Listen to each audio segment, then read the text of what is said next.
अस्सलाम वालेकुम जमशेद भाई, उम्मीद है आप खैरियत से होंगे। मैं साथ बात कर रहा हूँ इस्लामाबाद से। अच्छा जमशेद भाई, ये जॉइंट अंगोरा के बच्चे हैं। आज ये हो गए हैं तकरीबन 80-85 दिन के। ये 4 बच्चे हैं। ये देख लें, मैंने ईद पे आपको ये वीडियो सेंड करनी थी असल में, तो तब नहीं सेंड कर सका क्योंकि आपने उस टाइम मना किया हुआ था कि संडे को सेंड करनी है। तो आज मुझे टाइम मिला है तो मैंने फिर आज सेंड किया वीडियो। और इसके साथ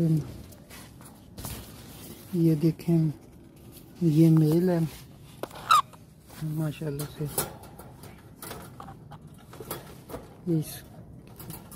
इसके बच्चे हैं ये, और ये साथ उसके फीमेल है,